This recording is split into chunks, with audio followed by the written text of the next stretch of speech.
Welcome to the News Hour. Let's bring you some breaking news coming out of Iran, where dozens of schoolgirls across 5 provinces are in hospital after a new wave of suspected poisoning attacks. On Friday, President Ebrahim Raisi blamed the attacks on Iran's enemies. Let's cross over to our correspondent, Dorsa Jabbari, who's in Tehran for us now. And Dorsa, what do we know about these latest attacks and where they happened?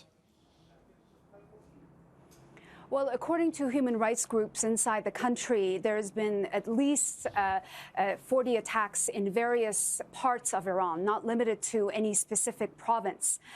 We have seen footage emerging from various schools and universities where we see girls being taken out on stretchers to hospitals.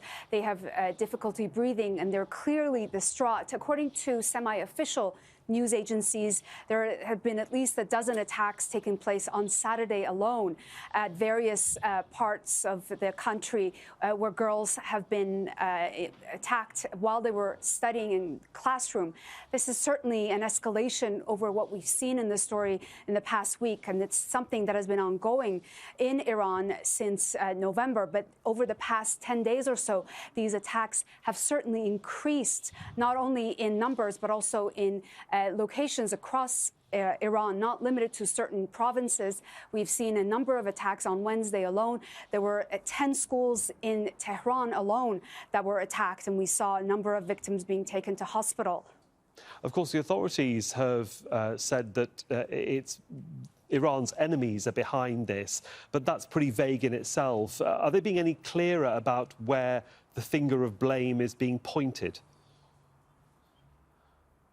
No, for right now, there is no clear answer being provided by any officials in government. We heard from the Iranian President Ebrahim Raisi during a speech on Friday. He accused Western powers of carrying out these attacks to try and create instability in Iran and to try to create fear amongst the parents of these girls, of schoolgirls in general in the country.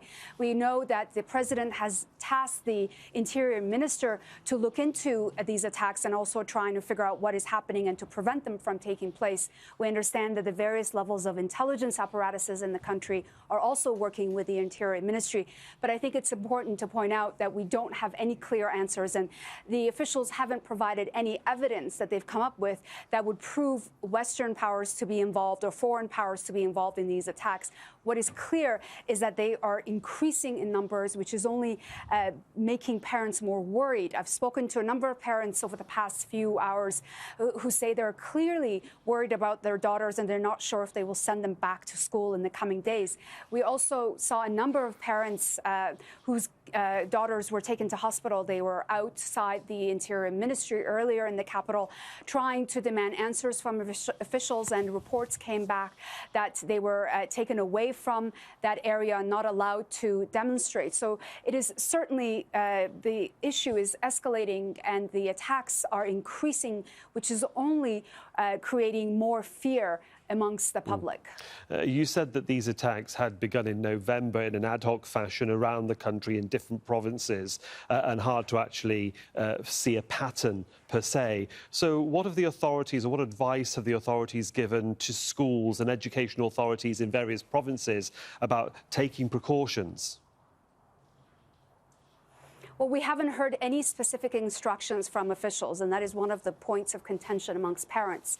How schools here operate in general, if there are public schools, they do have, most of them, security cameras installed at various points outside around the parameters of the schools and inside them as well. And what is creating frustration amongst the parents is, since the first case was reported back in November in the city of Qom, the authorities did not take the parents' concerns that seriously. It was only over the past week that officials got involved because they saw these increased attacks taking place. The parents are saying, how could the officials have no leads or no answers for us as to how to prevent these attacks from taking place, as to how the government is planning on protecting these girls better in the coming days while they go through the school year. I think it's important also to highlight that the officials are saying that they don't want panic and fear to be increased amongst the parents. But clearly, as these attacks continue and their failure to do anything about them is making those parents just more worried as we go through these days. And we also understand the Speaker of Parliament, Ghalibaf, is all holding a meeting with various heads of different committees in Parliament. We're waiting to find out what they will come up with as to their recommendations. We'll continue to follow this story in the coming hours. Dorsa Jabbari, our correspondent for us in Tehran.